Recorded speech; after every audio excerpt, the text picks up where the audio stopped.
الميزانية وصلت ل 8.5 مليون دولار ببناء بلاتوهات واستوديو كامل. جمع هذا العمل بسام كوسة وتيم حسن لأول مرة بعد 14 سنة بمسلسل زمن العار. مرحبا، اليوم رح نفصفص مسلسل تاج. حنحكي عن السيناريو، القصة، الأداء، الإنتاج والإخراج. خلينا نتطرق للحبكات الرئيسية. الحبكات الرئيسية بهذا العمل بتحكي عن عدة محاور. مثل ما بنعرف أنه العمل الفني هو عبارة عن بداية وسط ونهاية.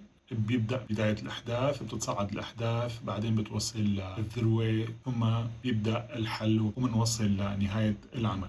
العمل ببدايته بيحكي عن محورين أساسيين، هن علاقة تاج بالثوار، ثورتهم ضد الفرنسيين، والشق الثاني اللي هو الصراع بين تاج ورياض. بعد نجاح تاج وشهرته انه هو الملاكم الاول بالوطن العربي تقريبا، ببلش تاج ينهار بعد ما اتهموه بالخيانه، وببلش يفقد كل شيء، بيفقد وظيفته وبيفقد كل شيء تماما، ببلش ينتهي، وبتبدا حتى زوجته نوران بالتخلي عنه. بصير بيتهموا تاج بانه هو خاين للثوار، وزوجته بتنفصل عنه. بالاخير رياض بياخذ زوجته منه. رياض هو خياط ترزي، فتح معامل خياطة وبيصير اسم كبير كثير بالبلد. حتى رياض يحرق تاج تماما، فهو بيحكي مع كل شركائه وكل الناس اللي بيتعامل معه او الموردين، وبيمنعهم من انهم يتعاملوا مع تاج او يوظفوه. فبيضطر تاج ليشتغل بنصف الاجر، بيلعب اقمار وبيخسر كثير بالاقمار، فبيصير عنده كثير معوقات بهذا العمل. طبعا نحن هون بنوصل للعقدة بالعمل. الخمس حلقات او الاربع حلقات الاولى هي تصاعد لنوصل للعقدة، والعقدة هي انه تاج بيفقد كل شيء، بيفقد ثقة